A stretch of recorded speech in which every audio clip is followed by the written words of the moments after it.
What's going on, guys? So if you saw the video title, you probably already know what this is going to be about. I want to give a quick shout out to Fast As Fitness. No, I'm not sponsored. I just really like helping out companies that I believe in, especially if they're smaller, lesser known companies, so I like to give them a little bit of a shout out. I recently got a few items from theirs since it's the colder months, and yes, even in Florida we still get some cold months here. I wanted to get a couple of nice warm things. This has become my favorite hoodie ever. This is Fast As. I can't remember what the name of the hoodie is. I'll have to find out and put it for you. But it's one of the kind of like the jogger series, which I want to start doing a lot more, going outside. Sorry for this angle, but I'm trying to show off the jacket. So it's got a lot of pieces on it that are reflective. So if you're doing this at night, super early in the morning, you still got some reflective pieces here for you. I don't really like wearing my stuff up super high, but you've got reflection there. That logo reflects. You got a logo on the back that reflects. You've got this awesome soft hoodie, which if you want to turn it, Kenny from South Park style, you just pull on that and then there you go. Or you can just stand here and look like, Assassin's Creed. Either way, it's pretty sweet. If you've seen, I'm not good at trying to get this kind of stuff on video, so if you are interested, just hit up. I'll put the link in the description. I think it's just fastaspro.com or something like that. But this is a really sweet hoodie. I don't really know what to brag about it other than the fact it's got the reflection stuff. It's ridiculously comfortable. It's thick without being too thick. It's got the cool thumb loop thingies on there for you. It makes you look good, makes you look strong. It's got zip up pockets on here. So yeah. And then you guys have probably already seen me wearing some of these in my Instagram pictures anyways. And then I'll try to see if I can get a view of the pants here. Hold on. Alright, so the pants are like a jogger style. I got them in gray or charcoal. Same thing with you got your zip up pockets. I think this is awesome because when I go running I don't want to bring a bunch of stuff with me, but I still like to bring my phone, and I still like to, if I'm going to go somewhere real far, I might want to bring a wallet or keys, obviously. So it's cool to have the zip-up pocket so then I can run and I don't have to worry about stuff jouncing around everywhere. Same thing here, you've got a back pocket that also has zippers, make your bum look good. So I like these, and honestly, these are ridiculously comfortable. I've started just wearing them around the house just to wear. And as you probably saw at the clip at the beginning, I was wearing these, so they are very flexible and move with you. So if you want to work out with them, this is one of the Fast As shirts. It's kind of a compression shirt, but it's not super compression-y. I honestly probably could have, this is a large, I probably could have got a extra large if I want a little bit more room, but this is ridiculously comfortable. It's not like so constricting like a compression shirt, but it still hugs where you want to hug. If you want to wear this out while you're running, I believe, yeah, this part, Fast As logo is reflection, this is reflection. You got a logo on the back, all that's reflective. Really good quality, and damn, like, I don't mean to sound conceited, but my chest looks pretty damn good in this shirt, so I'm happy with that. And a little tricep action. And here I've got the one of their shorts.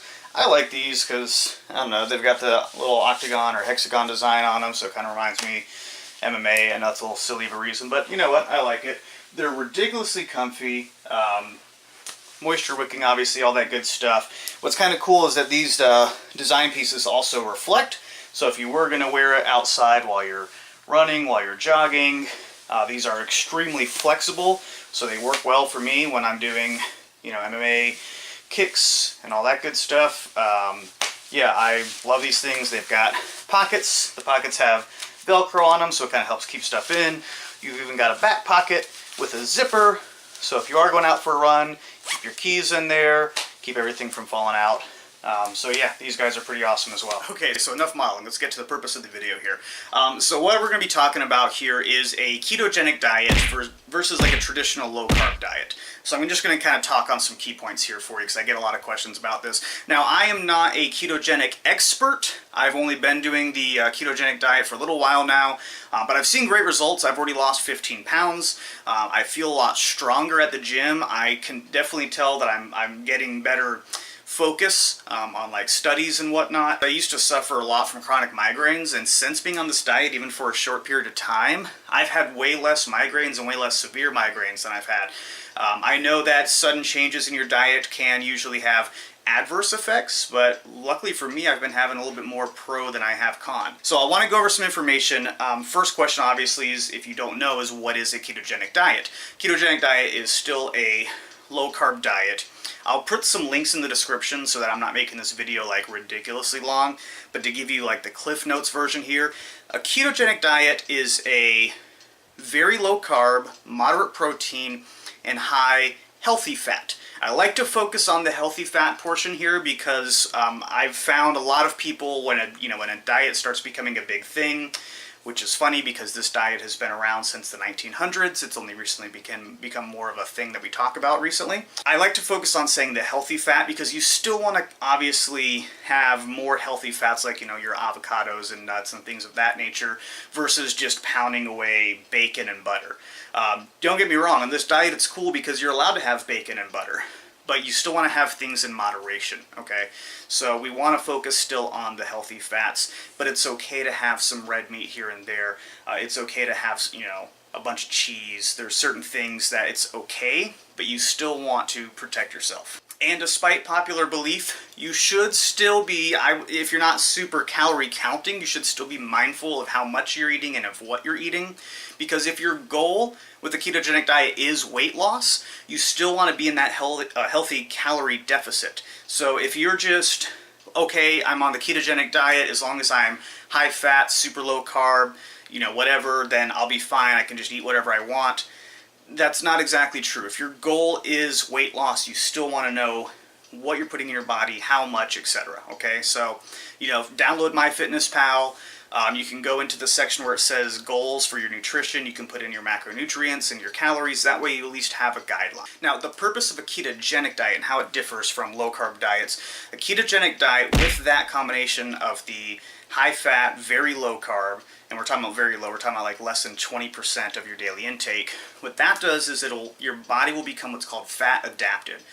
All that means is that it's taking the fat in your body, it's converting it to fuel, and it's creating ketones. Ketones are going to be your fuel source so that your body can continue going, and ketones also help fuel your brain. Now, I want to just throw this out here. If you're taking ketone supplements, or if you're thinking about taking ketone supplements, whether it's raspberry ketones, whether it's that Keto OS or something like that, that's not going to help you actually get in ketosis. Any ketone supplement, you're taking something synthetic. You're taking this object rather than letting your body create its own ketones. The way a ketogenic diet works and the way you get into ketosis is by your body creating ketones naturally in itself, converting the fat that's stored so that you melt away the pounds, you have that fuel source, you have that energy, you have that brain cognition, okay? Taking a ketone supplement, yeah, if you pee on a ketone strip, you'll test positive for ketones, but that doesn't mean you're in ketosis. Another very important tip I need to make here before we go into the comparison for you, do not confuse ketosis with ketoacidosis. They sound very similar, they both have to do with ketones, but they're very different. I don't want to make this video any longer than it's already going to be, so I'll leave some links there so you can see what the differences are. Okay, so just going on some comparison notes between a ketogenic diet and a low-carb diet. So in a ketogenic diet, like we talked about with your carbohydrates are going to be very low. You don't want to be at zero, and even if you try to be at zero, that's actually very hard because carbs are in a lot of different things, Even an egg can still have carbs in it, maybe like only one carb, but still, carbs are in damn near everything. So what you're going to be doing is you're going to have between 5 to 10%. If you're new to ketogenic diet or a low-carb diet, I would say to start on the higher end and try to give yourself some wiggle room, so like 10% of your daily calories coming from carbs, and then you can try to work your way down to 5%. I wouldn't suggest zero because carbs are still going to play a little bit of a factor in what we're doing. That's how, when you're completely depleted of your carbs, your body's going to enter that ketosis state and start creating those ketones rather than relying on carbohydrates. The way a traditional diet works with carbohydrates as our main fuel source, carbohydrates are going to store muscle glycogen and liver glycogen, and our body uses that for fuel. People would always say that you know when you had Thanksgiving dinner and you felt all tired and sluggish and went into the food coma, oh, it's the tryptophan in the turkey. That's not true. There's such a small amount of tryptophan in turkey that that's not what's making you sleepy. What's making you sleepy is that giant carb load that you're doing with all the sides at Thanksgiving, all your mashed potatoes and your stuffing and your casseroles and this, that, and the other.